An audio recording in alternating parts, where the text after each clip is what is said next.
Queridos amigos, buenas tardes.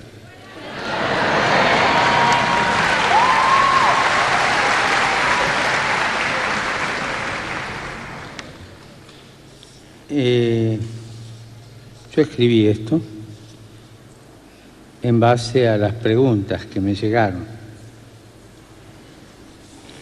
que no son todas las que hicieron ustedes. Así que lo que falta lo iré completando en la medida que voy hablando.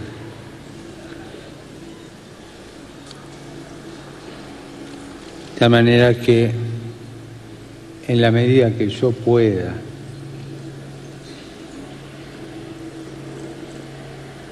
logré dar mi opinión sobre las reflexiones de ustedes. Y estoy contento de estar con ustedes, representantes de la sociedad civil, para compartir esos sueños, ilusiones de un futuro mejor y problemas. Agradezco a Monseñor Adalberto Martínez Flores, secretario de la Conferencia Episcopal del Paraguay, esas palabras de bienvenida que me ha dirigido en nombre de todos. Y agradezco a las 6 personas que han hablado.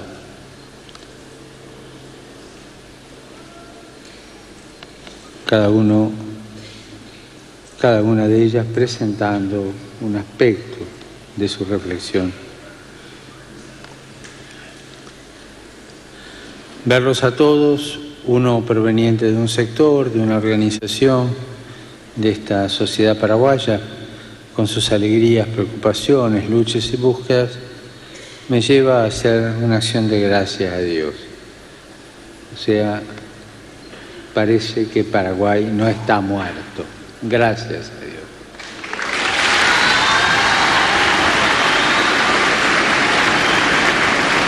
Porque un pueblo que vive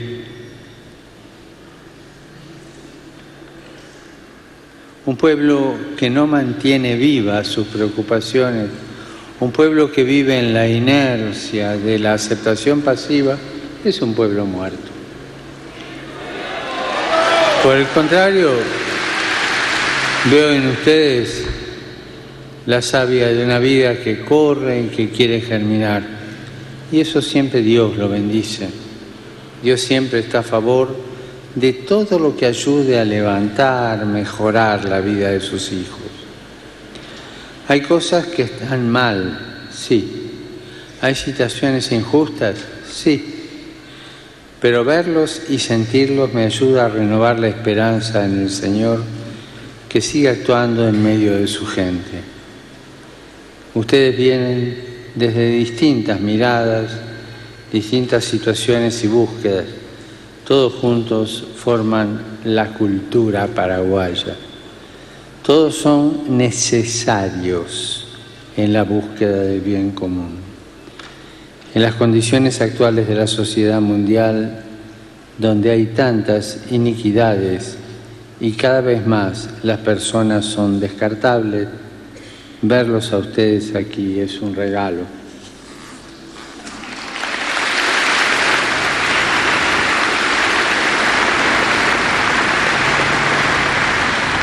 Es un regalo porque en las personas que han hablado vi la voluntad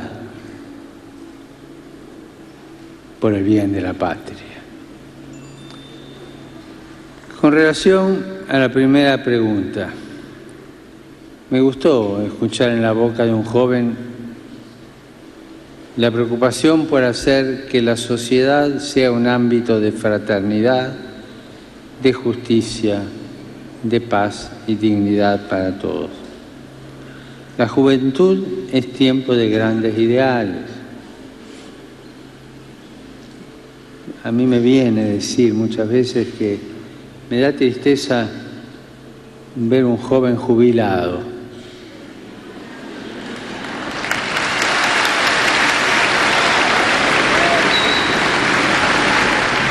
Qué importante es que ustedes, los jóvenes, y vaya que hay jóvenes acá en Paraguay, que ustedes los jóvenes vayan intuyendo que la verdadera felicidad pasa por la lucha de un país fraterno. Y es bueno que ustedes, los jóvenes, vean que felicidad y placer no son sinónimos. Una cosa es la felicidad, el gozo que viene de Dios, y otra cosa es un placer pasajero. La felicidad construye, es sólida, edifica.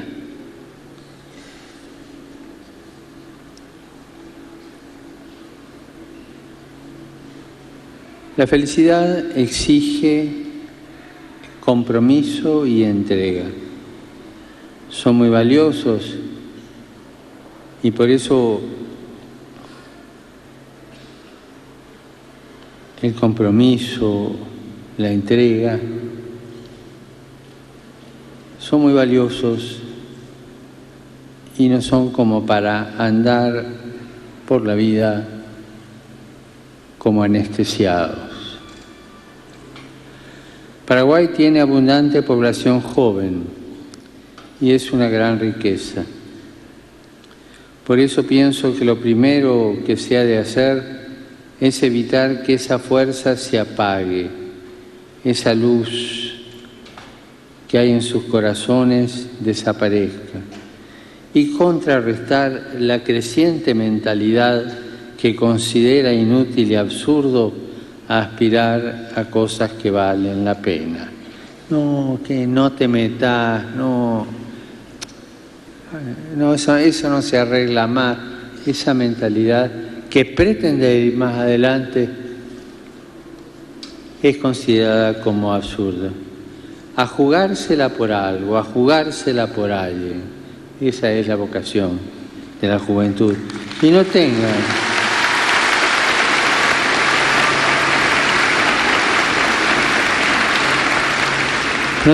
miedo de dejar todo en la cancha. Jueguen limpio, jueguen con todo. No tengan miedo de entregar lo mejor de sí. No busquen el arreglo previo para evitar el cansancio, la lucha.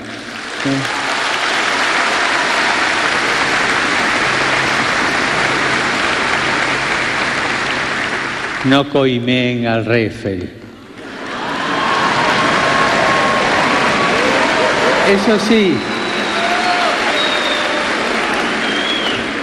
esta lucha no la hagan solos, busquen charlar, aprovechen a escuchar la vida, las historias, los cuentos de sus mayores y de sus abuelos, que hay sabiduría allí.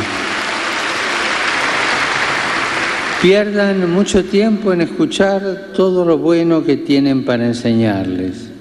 Ellos son los custodios de ese patrimonio espiritual de fe y valores que definen a un pueblo y alumbran el camino. Encuentren también consuelo en la fuerza de la oración, en Jesús, en su presencia cotidiana y constante. Él no defrauda. Jesús invita a través de la memoria de su pueblo. Es el secreto para que su corazón, el de ustedes, se mantenga siempre alegre en la busca de fraternidad, de justicia, de paz y dignidad para todos. Que esto puede ser un peligro. Sí, yo quiero fraternidad, justicia, paz, dignidad, pero puede convertirse en un nominalismo. Pura palabra. No, la fraternidad, la justicia, la paz y la dignidad son concretas. Si no, no sirven. Son de todos los días. Se hacen todos los días.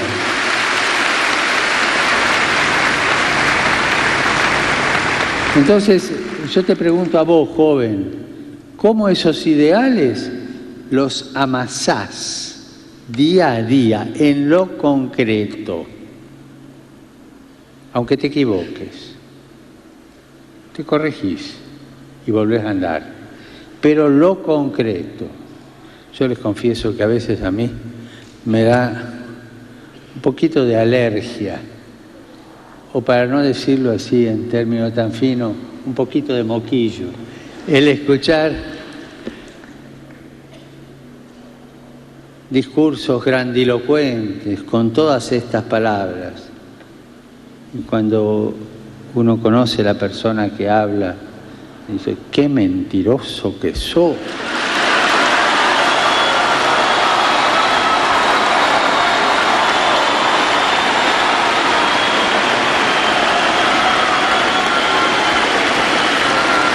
Por eso, palabras solas no sirven. Si vos decís una palabra, comprometete con esa palabra, amasá día a día, sacrificate por eso, comprométete.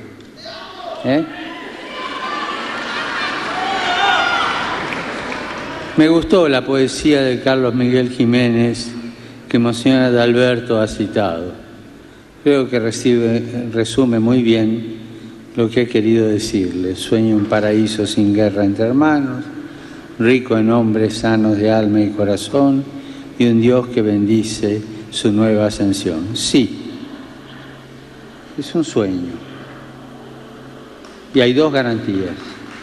Que el sueño se despierte y sea realidad de todos los días, y que Dios sea reconocido como la garantía de la dignidad nuestra como hombres.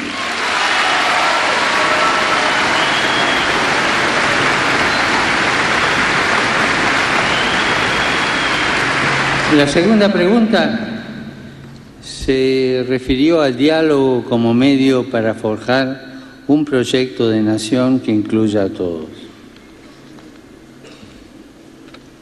El diálogo no es fácil. También está el diálogo teatro, es decir, representemos al diálogo, juguemos al diálogo y después hablamos entre nosotros dos y aquello quedó borrado. El diálogo es sobre la mesa, claro. Si vos en el diálogo no decís realmente lo que sentís, lo que pensás, y no te comprometés a escuchar al otro, ir ajustando lo que vas pensando vos y conversando, el diálogo no sirve, es una pinturita.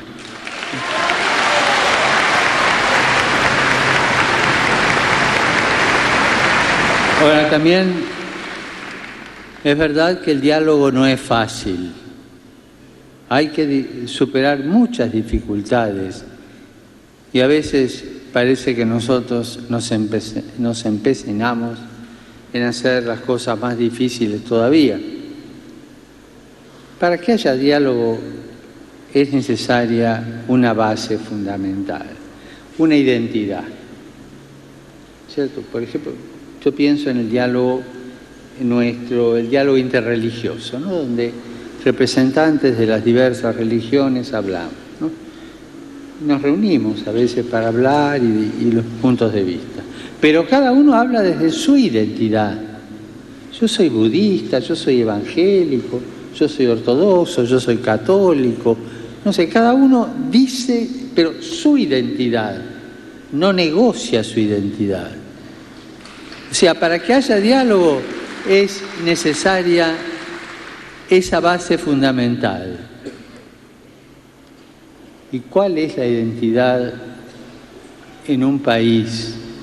Estamos hablando del diálogo social acá. El amor a la patria. La patria primero, después mi negocio. La patria primero.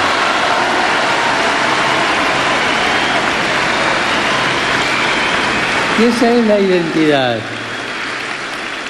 Entonces yo desde esta identidad voy a dialogar. Si yo voy a dialogar sin esa identidad, el diálogo no sirve. Además, el diálogo presupone y nos exige buscar esa cultura del encuentro, es decir, Un encuentro que sabe reconocer que la diversidad no solo es buena, es necesaria. La uniformidad nos anula, nos hace autómatas. La riqueza de la vida está en la diversidad. Por lo que el punto de partida no puede ser, bueno, voy a dialogar, pero aquel está equivocado. No podemos presumir que el otro está equivocado. Yo voy con lo mío y voy a escuchar qué dice el otro, en qué me enriquece el otro, en qué el otro me hace caer en la cuenta que yo estoy equivocado y en qué cosas le puedo dar yo al otro. Es un ida y vuelta, pero con el corazón abierto, con presunciones de que el otro está equivocado, mejor irse a casa y no intentar un diálogo, ¿no es cierto?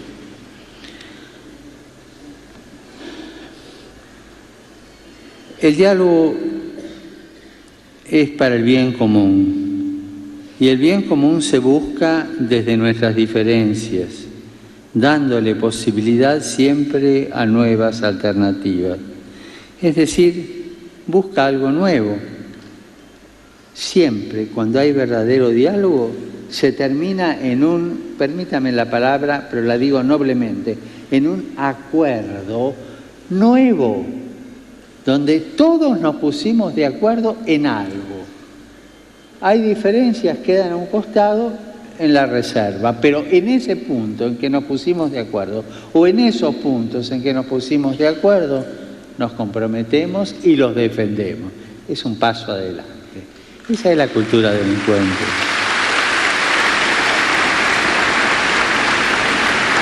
Dialogar no es negociar. Negociar es procurar sacar la propia tajada. A ver cómo saco la mía, no dialogues, no pierdas tiempo. Si vas con esa intención, no pierdas tiempo. Es buscar el bien común para todos. Discutir juntos, pensar una mejor solución para todos. Muchas veces esta cultura del encuentro se ve envuelta en el conflicto. Es decir, vimos un ballet precioso recién. Todo estaba coordinado y una orquesta que era una verdadera sinfonía de acordes. Todo estaba perfecto, todo andaba bien. Pero en el diálogo no siempre es así, no todo es un ballet perfecto o una orquesta coordinada. En el diálogo se da el conflicto. Y es lógico y esperable. Porque si yo pienso de una manera y vos de otra y vamos andando, se va a crear un conflicto. No le tenemos que temer, no tenemos que ignorar el conflicto. Por el contrario, somos invitados a asumir el conflicto. Si no asumimos el conflicto, uno de cabeza que vaya con su idea a su casa, yo me quedo con la mía, no podemos dialogar nunca. Y esto significa aceptar sufrir el conflicto, resolverlo y transformarlo en un eslabón de un nuevo proceso. O sea, vamos a dialogar, hay conflicto, lo asumo, lo resuelvo y es un eslabón de un nuevo proceso. Hay un principio que nos tiene que ayudar mucho. La unidad es superior al conflicto. El conflicto existe, hay que asumirlo, hay que procurar resolverlo hasta donde se pueda, pero con miras a lograr una unidad que no es uniformidad, sino que es unidad en la diversidad. Una unidad que no rompe las diferencias, sino que las vive en comunión por medio de la solidaridad y la comprensión. Al tratar de entender las razones del otro, Al tratar de escuchar su experiencia, sus anhelos, podemos ver que en gran parte son aspiraciones comunes. Y esta es la base del encuentro. Todos somos hermanos, hijos de un mismo Padre, de un Padre celestial, y cada uno con su cultura, su lengua, sus tradiciones, tiene mucho que aportar a la comunidad. Ahora, ¿yo estoy dispuesto a recibir eso? Si estoy dispuesto a recibir y a dialogar con eso, entonces sí me siento a dialogar. Si no estoy dispuesto, mejor no perder el tiempo. Las verdaderas culturas nunca están cerradas en sí mismas, mueren. Si se cierran en sí mismas, mueren. Sino que están llamadas a encontrarse con otras culturas y crear nuevas realidades. Cuando estudiamos historia, encontramos culturas milenarias que ya no están más, han muerto, por muchas razones, pero una de ellas es haberse cerrado en sí misma. Sin este presupuesto esencial, sin esta base de hermandad, será muy difícil arribar al diálogo. Si alguien considera que hay personas, culturas, situaciones de segunda, tercera o de cuarta, algo seguro saldrá mal, porque simplemente carece de lo mínimo, que es el reconocimiento de la dignidad del otro, que no hay personas de primera, de segunda, de tercera, de cuarta. Somos de la misma dignidad.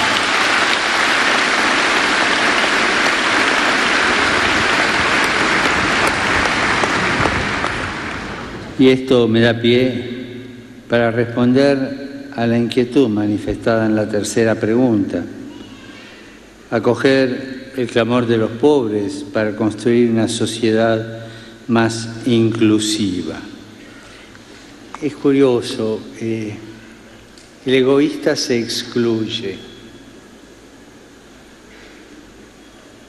Y nosotros queremos incluir. Acuérdense la parábola del hijo pródigo. Ese hijo que le pidió la herencia al padre, se llevó toda la plata, la malgastó en la buena vida y al cabo de un largo tiempo que había perdido todo, porque le dolía el estómago de hambre, se acordó de su padre. Y su padre lo esperaba, es la figura de Dios que siempre nos espera. Y cuando lo ve venir, lo abraza y hace fiesta. En cambio, el otro hijo, el que había estado en la casa, se enoja y se autoexcluye. Yo con esta gente no me junto, yo me porté bien, yo tengo una gran cultura, estudié en tal o tal universidad, tengo esta familia y esta alcurnia, así que con estos no me mezclo.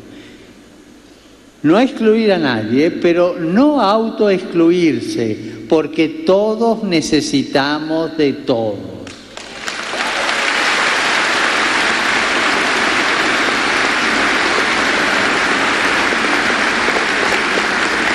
También un aspecto fundamental para promover a los pobres está en el modo en que los vemos. No sirve una mirada ideológica que termina usando a los pobres al servicio de otros intereses políticos y personales.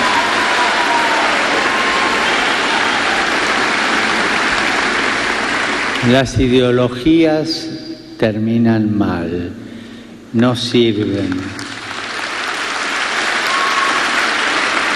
Las ideologías tienen una relación o incompleta, o enferma, o mala con el pueblo. Las ideologías no asumen al pueblo.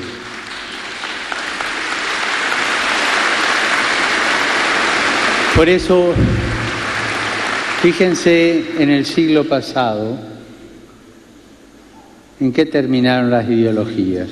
En dictaduras, siempre. Siempre. Piensan por el pueblo, no dejan pensar al pueblo.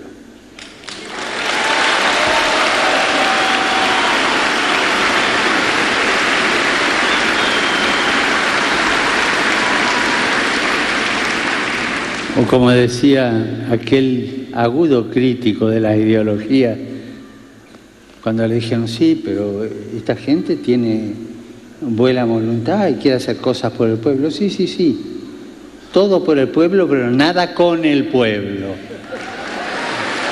Estas son las ideologías.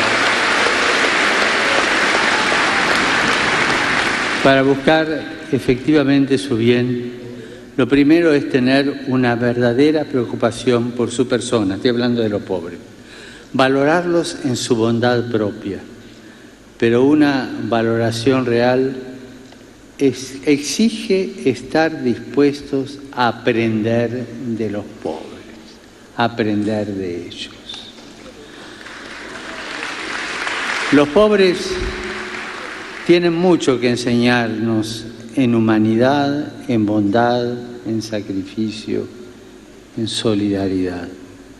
Los cristianos, además, tenemos un motivo mayor para amar y servir a los pobres, porque en ellos tenemos el rostro, vemos el rostro y la carne de Cristo, que se hizo pobre para enriquecernos con su pobreza.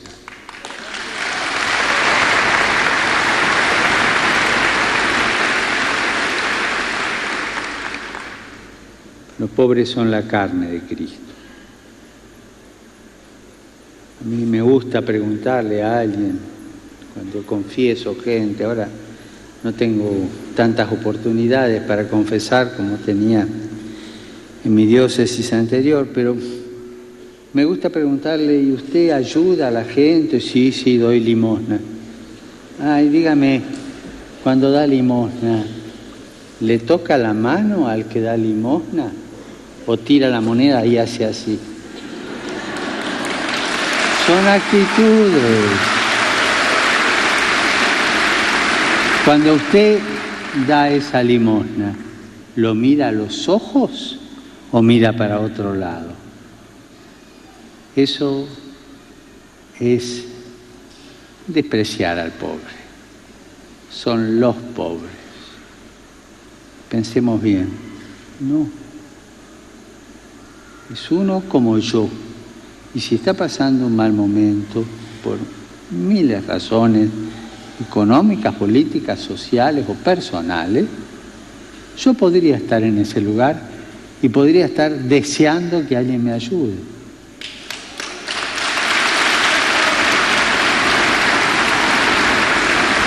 Y además de desear que alguien me ayude, si estoy en ese lugar, tengo el derecho de ser respetado. Respetar al pobre, no usarlo como objeto para lavar nuestras culpas.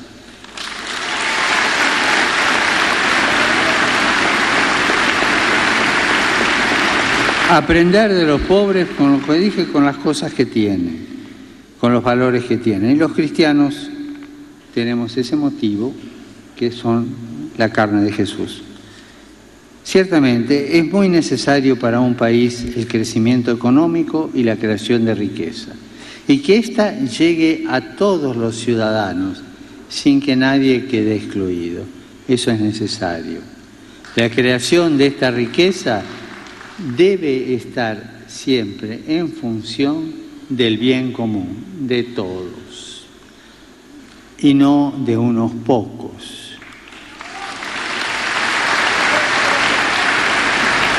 Y en esto hay que ser muy claro. La adoración del antiguo becerro de oro ha encontrado una versión nueva y despiadada en el fetichismo del dinero y en la dictadura de la economía sin rostro.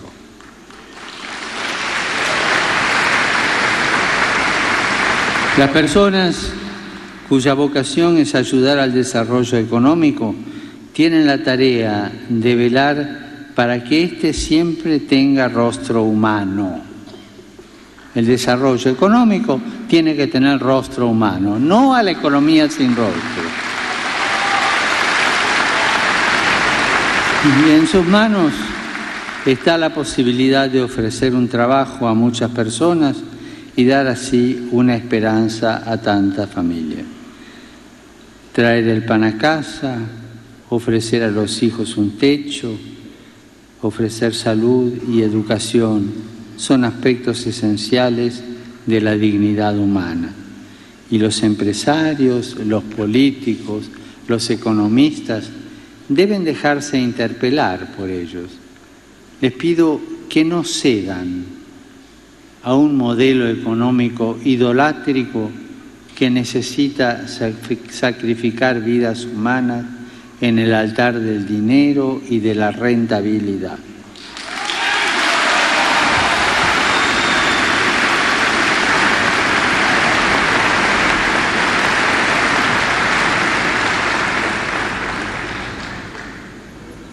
En la economía, en la empresa, en la política, lo primero siempre es la persona y el hábitat donde vive. Con justa razón, Paraguay es conocido en el mundo por haber sido la tierra donde comenzaron las reducciones, una de las experiencias de evangelización y organización social más interesantes de la historia. En ellas, el Evangelio fue alma y vida de comunidades donde no había hambre, no había desocupación, ni analfabetismo, ni opresión. Esta experiencia histórica nos enseña que una sociedad más humana también hoy es posible. Ustedes la vivieron en sus raíces acá. Es posible. Cuando hay amor al hombre y voluntad de servirlo, es posible crear las condiciones para que todos tengan acceso a los bienes necesarios sin que nadie sea descartado. Buscar en cada caso las soluciones por el diálogo.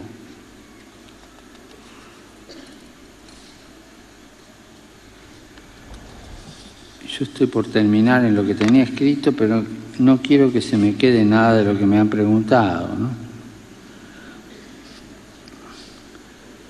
Bueno, en la cuarta pregunta he respondido con esto de una economía toda en función de la persona y no en función del dinero, ¿no?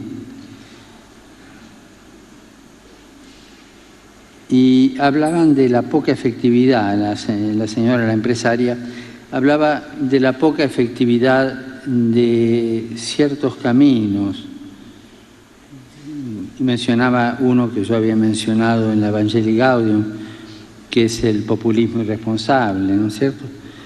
Y parecen que no dan efecto, ¿no? Que hay tantas teorías, ¿no? ¿Cómo hacerlo? Creo que con esto que digo de una economía con rostro humano, está la inspiración para responder a esa pregunta. En la quinta cultura, creo que habría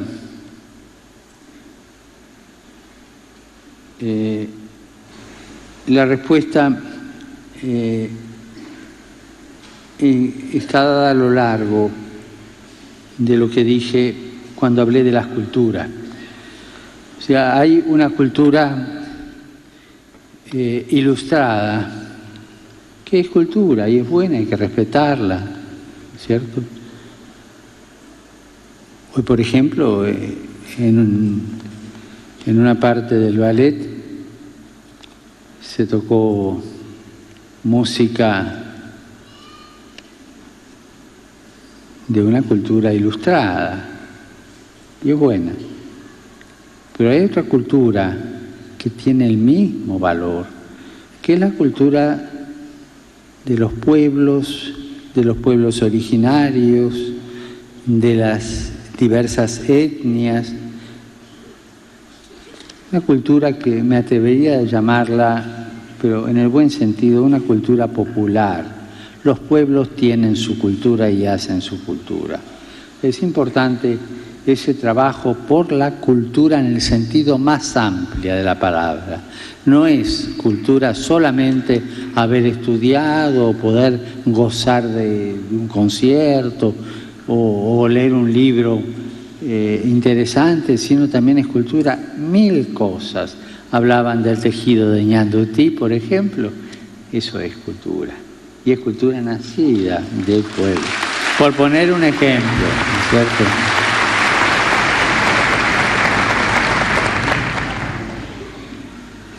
Y hay dos cosas que antes de terminar quisiera referirme. Y en esto, como hay políticos aquí presentes, incluso está el presidente de la República, lo digo fraternalmente, ¿no? Alguien me dijo, mire, fulano de tal está secuestrado por el ejército, haga algo, ¿no?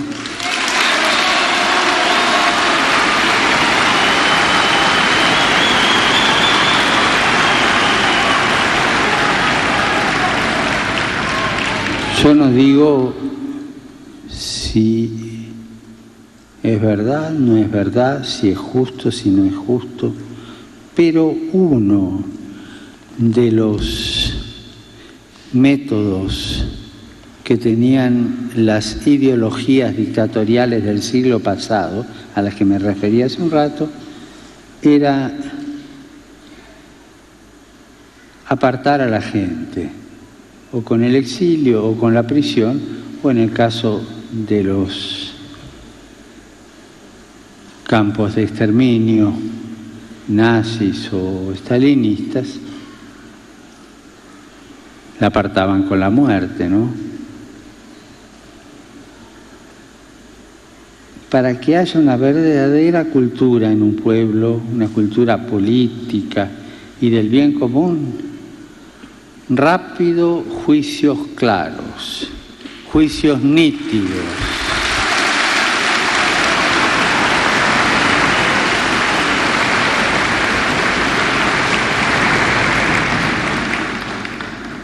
Y no sirve otro tipo de estratagema. La justicia nítida, clara.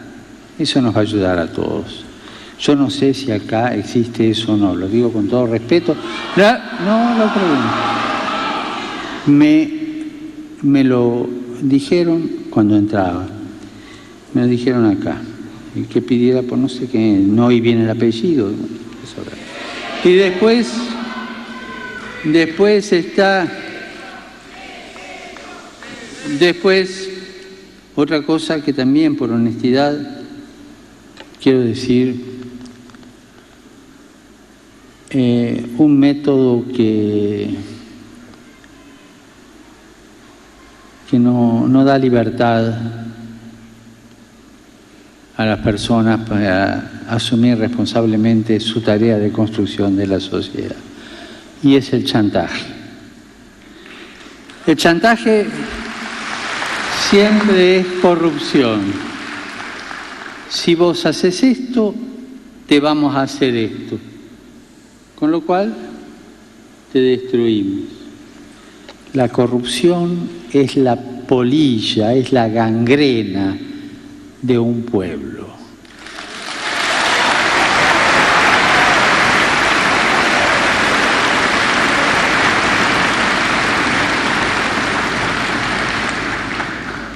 Por ejemplo, ningún político puede cumplir su rol, su trabajo, si está chantajeado por actitudes de corrupción. Dame esto, dame este poder, dame esto, o si no, yo te voy a hacer esto o aquello otro. ¿No? Eso que se da en todos los pueblos del mundo, porque eso se da si un pueblo quiere mantener su dignidad, tiene que desterrarlo. Estoy hablando de algo universal.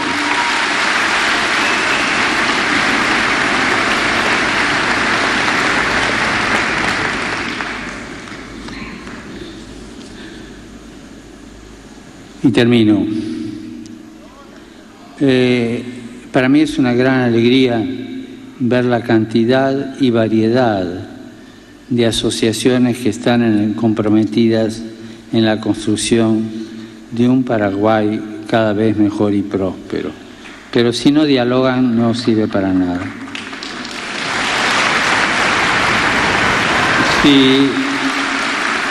Si chantajean, no sirve para nada.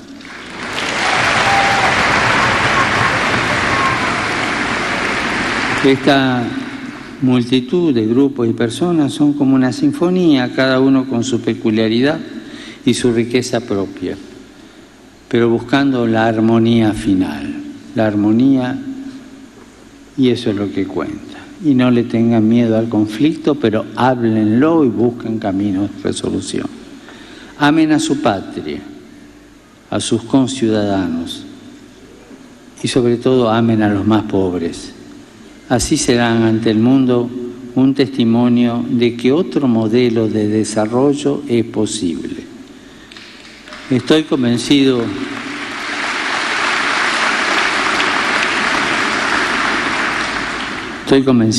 por la propia historia de ustedes de que tienen la fuerza más grande que existe. Su humanidad, su fe, su amor, ese ser del pueblo paraguayo que lo distingue tan ricamente entre las naciones del mundo.